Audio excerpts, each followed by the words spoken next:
And that's me and her at the Bill Clinton's inauguration, the top one up there. Oh, okay. That's me and her at Bill Clinton's inauguration.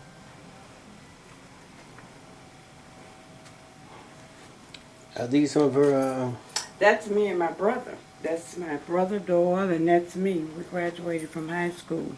oh, here in Chicago? In Mississippi. Oh, okay. We graduated from school in Mississippi. This looks like my cousin Donna in Detroit. I don't know. Her mother was Mama's nurse down south, and she gave her picture. Oh, okay. And those are all of the awards that she got. And that's my daughter, my grandson, and a family member, and that's me. And that's my daughter over there when she graduated from high school. Okay. But these are everything she had. Okay.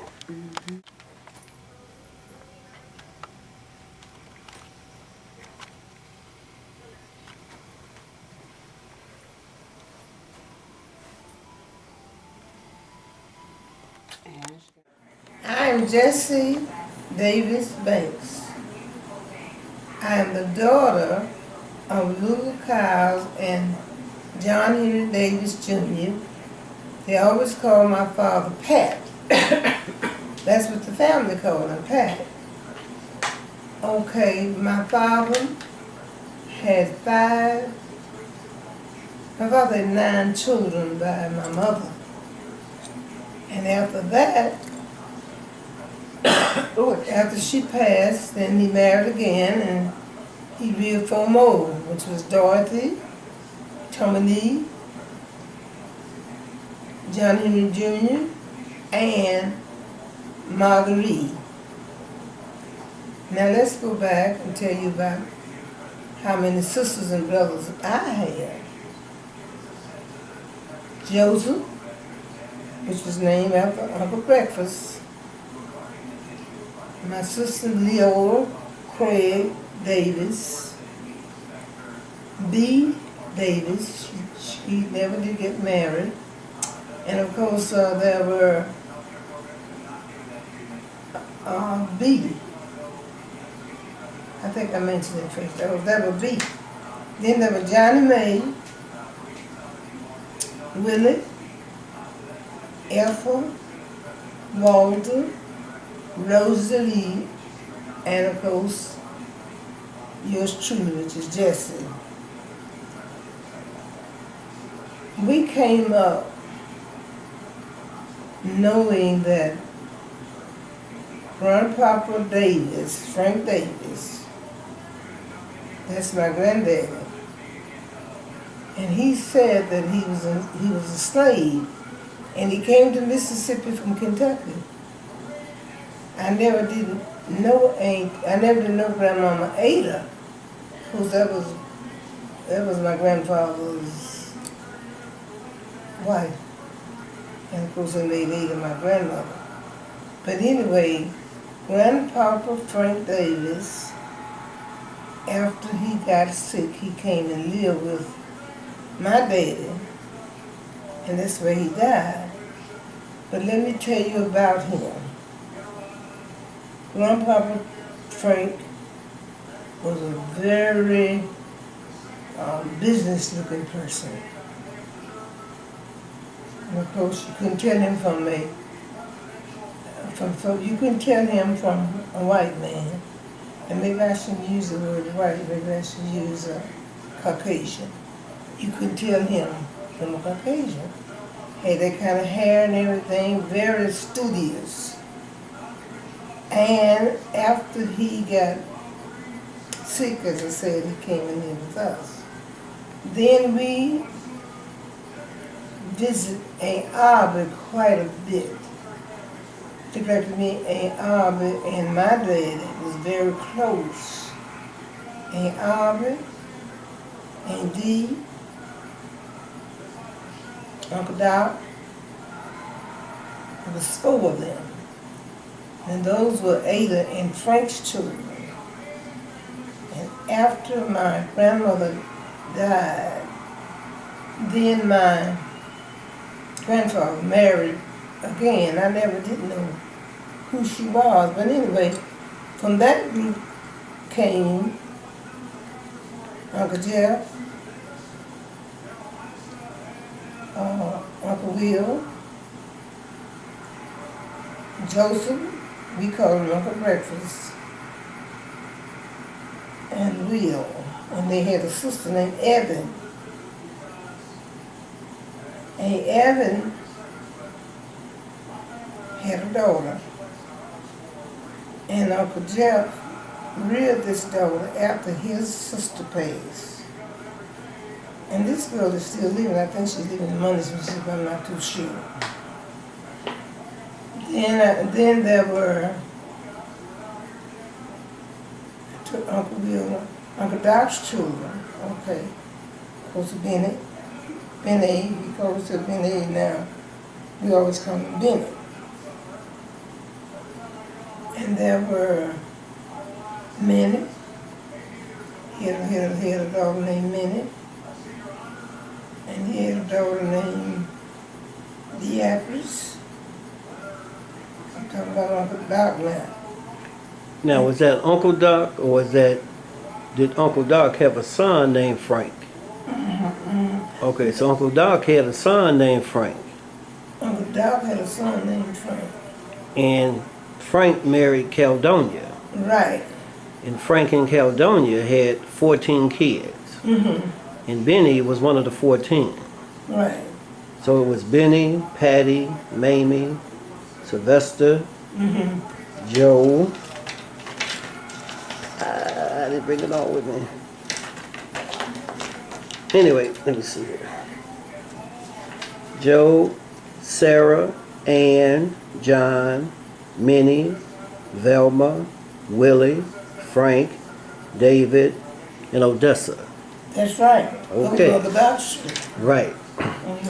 Because he and Aunt Callie had a lot of children. Okay. Now, who was Frank? Who was Frank's daddy? Who was Frank Davis's daddy? Frank Davis's daddy was,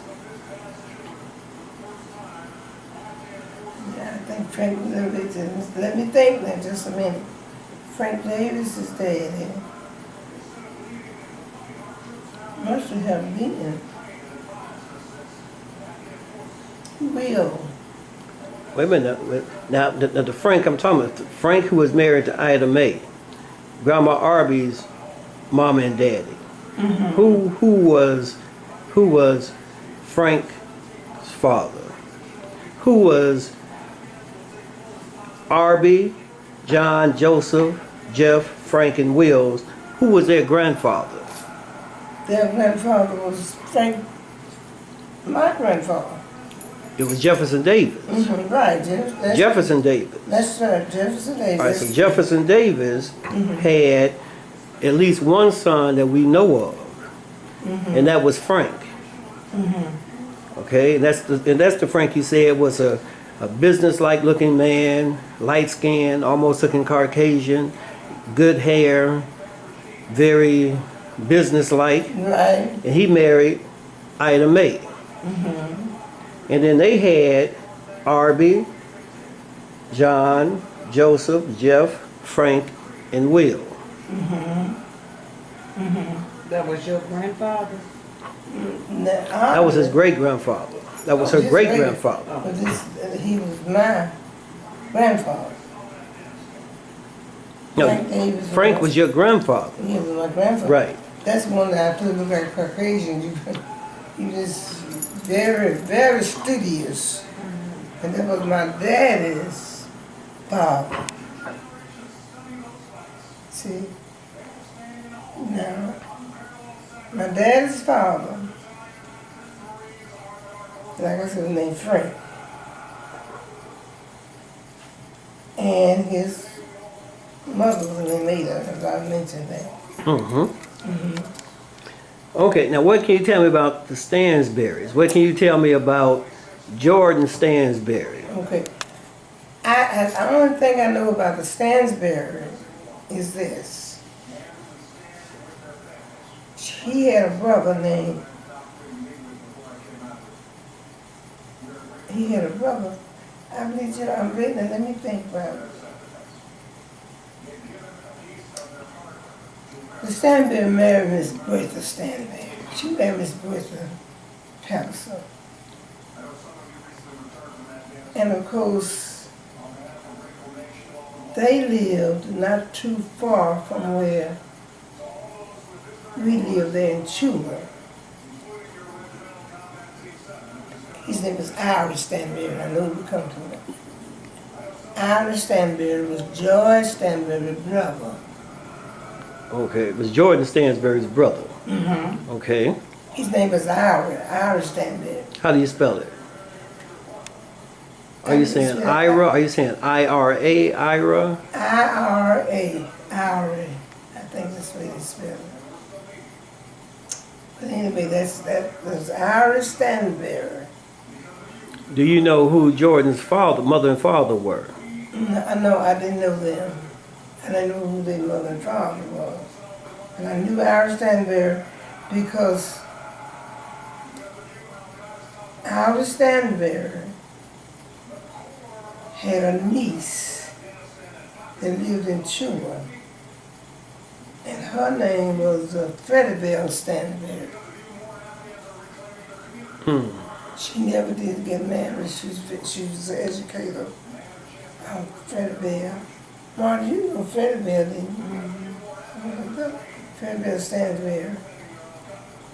And let me tell you how the children that I knew that Ira had. Monroe Stanberry, Johnny Stanberry,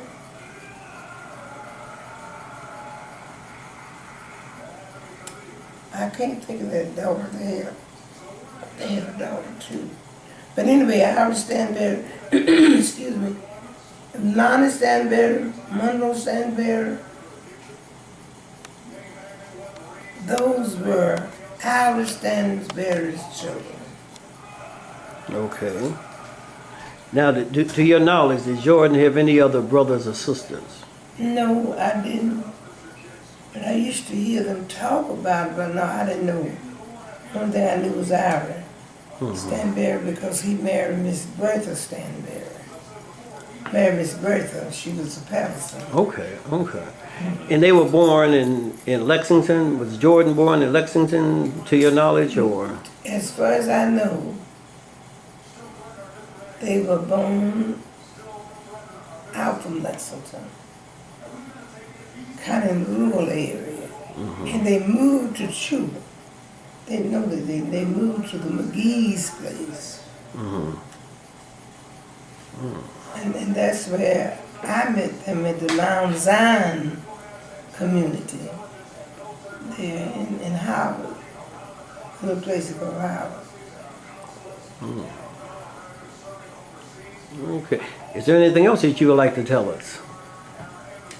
I would just like to say this. The Davises was a large group of people.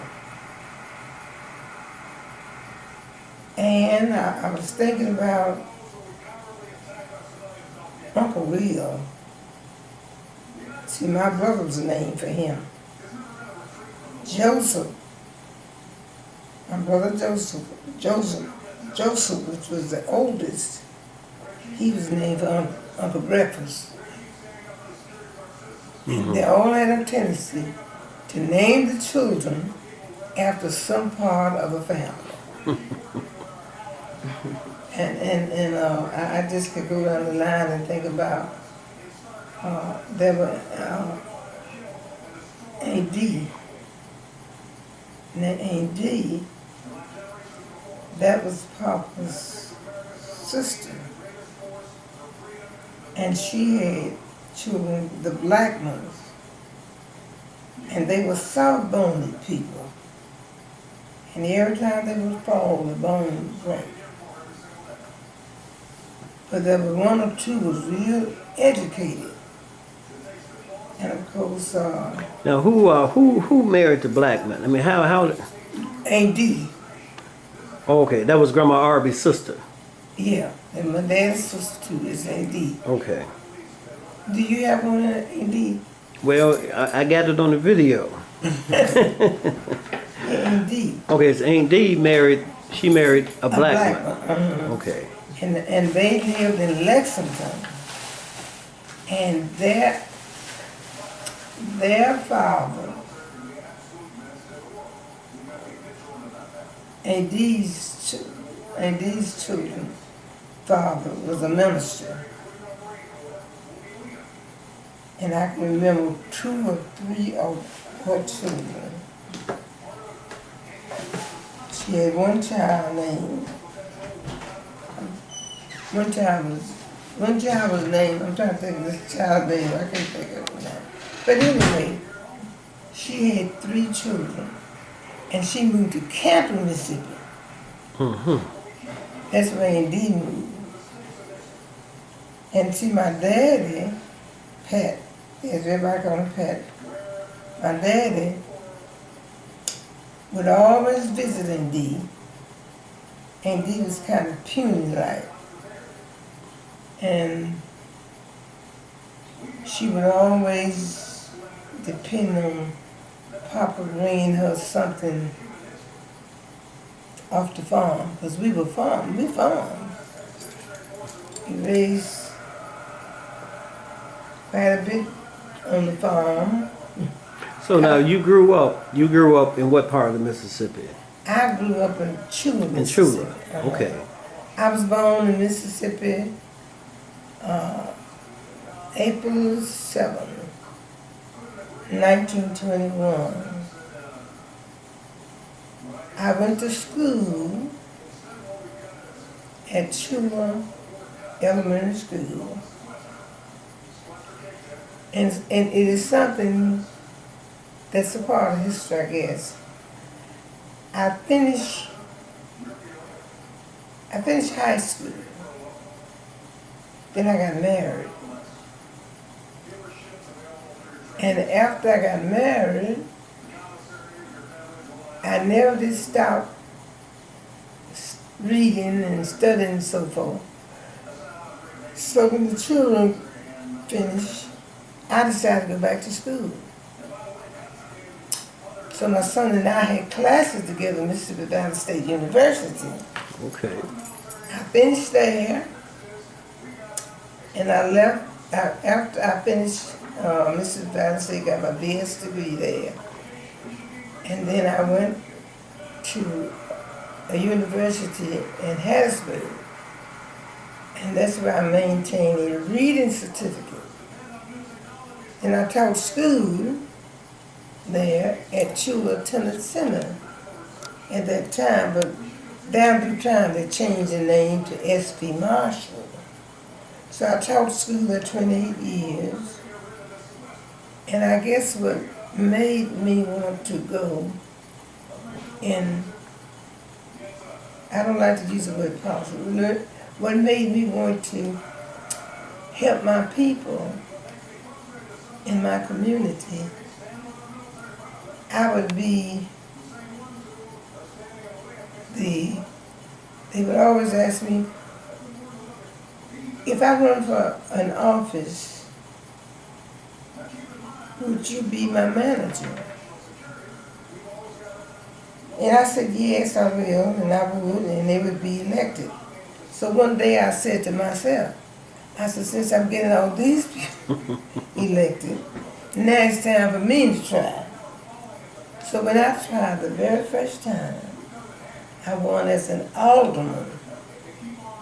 I think the people in the city call them council, but we call them alderman. So I ran for an alderman, and I won. So I was an alderman 12 years in Chula, Mississippi.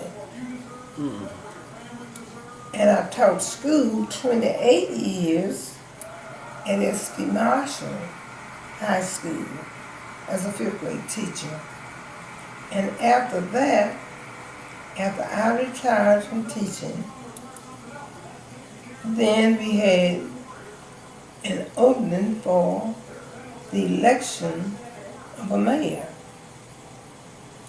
And at that time, I was visiting here in Chicago with my children. And somebody from down there, some of the people called and said, why don't you come on home because we want you to run for the mayor. I said, well, let me see about it. But I tell you, cousin, everything that I undertake to do, I always am from the old school. I would always seek guidance from God first. And once I did that, then it looked like to me everything would fall in line. But anyway, I decided I would run for the mayor too. And the person who ran against me was from Milwaukee. And it was fun to me. And when we make our little speeches, he would say, well, we had a place where we didn't have to, but you know what I'm trying to do is go swimming. And he said, we had all that nice housing. So I told them that I was not that fortunate. I had to swim in a little place that we had out on the hill, not far from children. And I said that I could do anything that was legal. Coming from a farming area, I told them that I could pick cotton, I could chop, and I could do anything that would help our people. But anyway, to make a long story short, I won it. Good. I won that election. Then I stayed as a mayor there for 2 terms, 8 years. And I never use the word I try to use we. My board of aldermen, we got together and we were able to get 4 or 5 different complexes for the senior citizens. And we did quite a bit under my administration that I'm very proud of. Very good. Very good. Okay. All right. Well, thank you, Ms. Jessie Banks. Okay. And I'm sure I will be back for some more information. Okay. This is just part 1 of a series of interviews with Ms. Jessie Banks. Right. Thank you very much. And thanks for coming. But one thing excuse me, one thing I do know, I know your father so well. He always would say, my sister who died, we were 2 little girls. See, I was the baby when my mother died. Matter of fact, when my mother. And he said he thought we was the 2 cutest little girls he had ever seen. And he would always do that. And when you all had your class reunion, whatever, at the Ambrose, when you all came down in those limousines, and I had been elected the mayor, we were the top of the town. Oh, yeah, we sure were. Yeah, the top of the town. But anyway, if I get something, you know, sometimes when you're talking like I'm talking now, you can't think of everything. But I want you to leave your phone number. If I get something else that I think would help you with your family tree, then I'll call you. Thank you. All right, Ms. Jessie Banks. Thank you very much. Okay. I was thinking as we were talking, Grandpa Frank Davis was a slave. He was conceived during the time his mother was working for the master. And during that time, in spite of her being black, that's what they were using at that time, they made provision for him to learn to read and write. And And and that's why when he came to Lexington, that's why he voted. Because see, he knew from the beginning that he got that star under the parents of this, under the parent that he was conceived in. He was conceived as a slave, but they never did treat him as a slave. And they grew up in him. And that's why when he came to Lexington, he would tell those Caucasian, just get off the street. You know, they were afraid to even bother Grandpa Frank. See, I used to talk to him all the time because I loved to hear him talk about during slavery time. And he would come in, and when his song he would sing, keep my garment clean. Keep my garment clean. I work all day long, but I want to keep my garment clean. That was his song. And you know, my granddad was he was, I don't know what you call it. He had a lot of pride by himself. See, he got a great pride. He wore that tie every day. Shirt. I never have seen him without a towel. That's right. Grandpa would put that towel on, and honey, he was a handsome man, I can tell you that. All right.